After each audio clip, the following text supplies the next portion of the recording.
ನಮಸ್ಕಾರ, ನೀವು ನೋಡ್ತಾ ಇದ್ದೀರಿ ಪಬ್ಲಿಕ್ ನೆಕ್ಸ್ಟ್. ನಾನು ನಿಮ್ಮ ನಾಗರಾಜ್. ಜಿಂದಾಲ್ಗೆ ಸಾವಿರಾರು ಎಕರೆ ಭೂಮಿ, ಇದು ಯಾರ ಕೈವಾಡ ಸ್ವಾಮಿ? ವಿಶ್ಲೇಷಣೆ ಕೇಶವ ನಾಡಕರ್ಣಿ, ಪ್ರಧಾನ ಸಂಪಾದಕರು, ಪಬ್ಲಿಕ್ ನೆಕ್ಸ್ಟ್.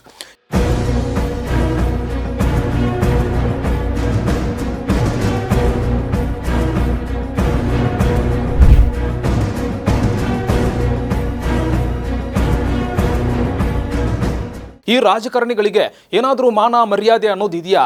ಇವರು ಬಣ್ಣ ಬದಲಾಯಿಸೋ ರೀತಿ ನೋಡಿದ್ರೆ ಊಸರವಳ್ಳಿ ಕೂಡ ನಾಚಿಕೊಳ್ತಾವೆ. ಸರ್ಕಾರ ನಡೆಸೋದು ಕಡು ಭ್ರಷ್ಟರು ಅಂತ ಬೊಬ್ಬೆ ಹೊಡೆದು ಅಧಿಕಾರಕ್ಕೆ ಬರುವ ಪಕ್ಷಗಳು ತಾವು ಅಧಿಕಾರಕ್ಕೆ ಬಂದಾಗ ತಮ್ಮಷ್ಟು ಪ್ರಾಮಾಣಿಕರು, ಸತ್ಯ ಹರಿಶ್ಚಂದ್ರರು ಯಾರೂ ಇಲ್ಲವೇ ಇಲ್ಲ ಅಂತ ತಮ್ಮ ಬೆನ್ನು ತಾವೇ ಚಪ್ಪರಿಸಿಕೊಂಡಿದ್ದು.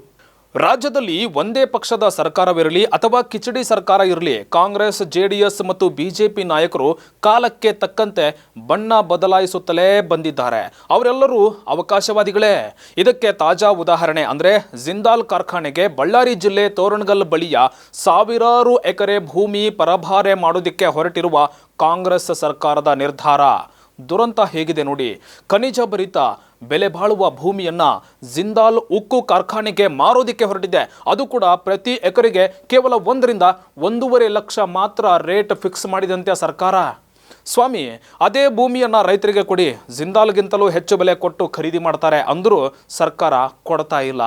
ರೈತರಿಗೆ ಮಾರಿಬಿಟ್ರೆ ಏನು ಸಿಗುತ್ತೆ ಸ್ವಾಮಿ? ಅದೇ ಉದ್ದಿಮೆದಾರರಿಗೆ ಕೊಟ್ರೆ ರಾಜಕಾರಣಿಗಳಿಗೆ, ಮಂತ್ರಿಗಳಿಗೆ ಕೋಟಿ ಕೋಟಿ ಕಪ್ಪ ಕಾಣಿಕೆ ಸಿಗುತ್ತೆ.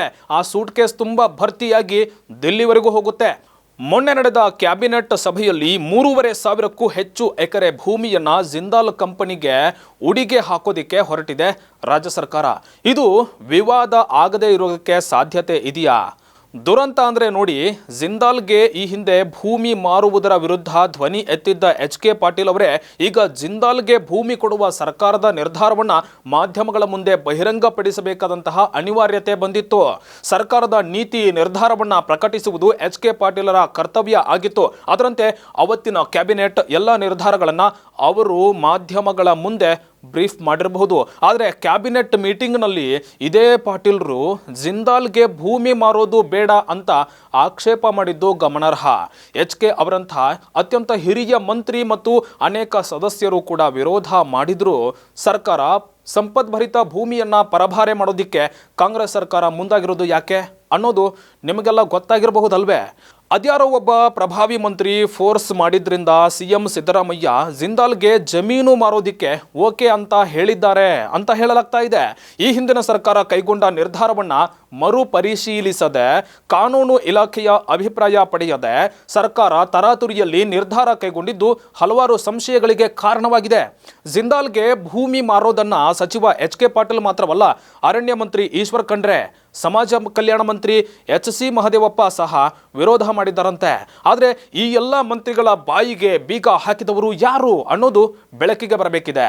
ಆದರೆ ಜಿಂದಾಲ್ ಕಂಪನಿಗೆ 3,677 ಎಕರೆ ಭೂಮಿ ಮಾರಲೇಬೇಕು ಅಂತ ಇಂಧನ ಸಚಿವ KJ ಜಾರ್ಜ್, ಕೈಗಾರಿಕಾ ಸಚಿವ MB ಪಾಟೀಲ್ ಒತ್ತಡ ಹೇರಿದ್ದಾರಂತೆ. ಹೌದು, ರಾಜ್ಯದಲ್ಲಿ ಉದ್ದಿಮೆಗಳು ಸ್ಥಾಪನೆ ಆಗಬೇಕು, ನಮ್ಮ ಜನರಿಗೆ ಆ ಮೂಲಕ ಉದ್ಯೋಗ ಸಿಗಬೇಕು ಅನ್ನೋದು ಸರ್ಕಾರದ ಕಳಕಳಿ ಇದ್ರೂ ಇರಬಹುದು. ಅದೇ ಕಳಕಳಿ ಹಿಂದಿನ ಸರ್ಕಾರಕ್ಕೂ ಇತ್ತಲ್ವೇ?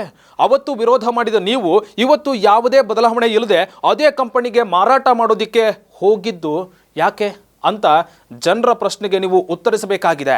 ಈ ವ್ಯವಹಾರದಲ್ಲಿ ಯಾವುದೇ ಪಾರದರ್ಶಕತೆ ಇಲ್ಲ, ಕಾನೂನು ಇಲಾಖೆ ಅನುಮತಿ ಇಲ್ಲ. ಅಷ್ಟು ಮಾತ್ರವಲ್ಲ, ಈಗಾಗಲೇ ಇದೇ ಜಿಂದಾಲ್ ಕಂಪನಿ ಮೈಸೂರು ಮಿನರಲ್ಸ್ಗೆ 12,000 ಕೋಟಿ ಬಾಕಿ ಕೊಡಬೇಕಾಗಿದೆಯಂತೆ. ಇಷ್ಟೆಲ್ಲ ಗೊಂದಲಗಳು ಇದ್ರೂ ಸರ್ಕಾರ 3,500ಕ್ಕೂ ಹೆಚ್ಚು ಎಕರೆ ಜಮೀನನ್ನ ಜಿಂದಾಲ್ಗೆ ಕೊಡೋದಕ್ಕೆ ಹೋಗ್ತಾ ಇದೆ. ವರ್ಷಕ್ಕೆ ಸುಮಾರು 60,000 ಕೋಟಿ ಸುರಿಯಬೇಕಾದ ಗ್ಯಾರಂಟಿ ಯೋಜನೆಗಳಿಂದ ಸರ್ಕಾರದ ಬೊಕ್ಕಸ ಖಾಲಿ ಆಗ್ತಾ ಇದೆ. ಬೇರೆ ಬೇರೆ ಇಲಾಖೆಗಳ ಹಣ ತಂದು ಇಲ್ಲಿ ಸುರಿದ್ರೂ ಗ್ಯಾರಂಟಿಗಳಿಗೆ ಸಾಕಾಗ್ತಾ ಇಲ್ಲ ಅನ್ನುವಂಥ ಮಾತು ಕೇಳಿ ಬರ್ತಾ ಇದೆ. ಹೇಗಾದರೂ ಮಾಡಿ ಹಣ ಹೊಂದಿಸಲು ಸರ್ಕಾರ ಸರ್ಕಾರಿ ಜಮೀನನ್ನ ಖಾಸಗಿ ಕಂಪನಿಗಳಿಗೆ ಪರಭಾರೆ ಮಾಡೋದಕ್ಕೆ ಹೊರಟಿದೆ ಅಂತಾನೂ ಹೇಳಬಹುದು. ರಾಜ್ಯದಲ್ಲಿ ಉದ್ಯಮಿಗಳು ಬೆಳಿಬೇಕು, ಜನರಿಗೆ ಉದ್ಯೋಗ ಸಿಗಬೇಕು ಅನ್ನೋದರಲ್ಲಿ ಎರಡು ಮಾತೇ ಇಲ್ಲ. ಅದೇ ಕಾಲಕ್ಕೆ ರಾಜ್ಯ ಖನಿಜ ಸಂಪತ್ತನ್ನು ಕಾಪಾಡೋದು ಸರ್ಕಾರದ ಕರ್ತವ್ಯ. ಇನ್ನು ಕಾನೂನಿನ ದೃಷ್ಟಿಯಿಂದ ನೋಡೋದಾದ್ರೆ ಕೇವಲ ಅಡ್ವೊಕೇಟ್ ಜನರಲ್ ಅಭಿಪ್ರಾಯ ಪಡೆದು ಈ ನಿರ್ಣಯ ಕೈಗೊಳ್ಳಲಾಗಿದೆಯಂತೆ. ಹಾಗಾದ್ರೆ ಕಾನೂನು ಇಲಾಖೆ ಏನು ಹೇಳುತ್ತೆ ಅನ್ನೋದು ಸ್ಪಷ್ಟವಾಗಿಲ್ಲ. ಇದನ್ನೇ ನಾಳೆ ಯಾರಾದರೂ ಕೋರ್ಟ್ನಲ್ಲಿ ಪ್ರಶ್ನೆ ಮಾಡಬಹುದಲ್ವೇ? ಈಗಾಗಲೇ ಮೂಡಾ ಮತ್ತು ವಾಲ್ಮೀಕಿ ನಿಗಮದ ಹಗರಣದಲ್ಲಿ ಸೋತು ಸುಣ್ಣ ಆಗಿರುವ ಮುಖ್ಯಮಂತ್ರಿ ಸಿದ್ದರಾಮಯ್ಯ ಅವರ ಸರ್ಕಾರ ಮತ್ತೊಂದು ವಿವಾದವನ್ನ ಮೈ ಮೇಲೆ ಕೆಡವಿಕೊಂಡಂತಾಗಿದೆ. ಇದು ಈ ಹೊತ್ತಿನ ವಿಶೇಷ. ಮತ್ತೊಂದು ವಿಶೇಷದೊಂದಿಗೆ ನಿಮ್ಮ ಮುಂದೆ ಹಾಜರಾಗ್ತೀನಿ. ಅಲ್ಲಿವರೆಗೂ ನೋಡ್ತಾ ಇರಿ ಪಬ್ಲಿಕ್ ನೆಕ್ಸ್ಟ್.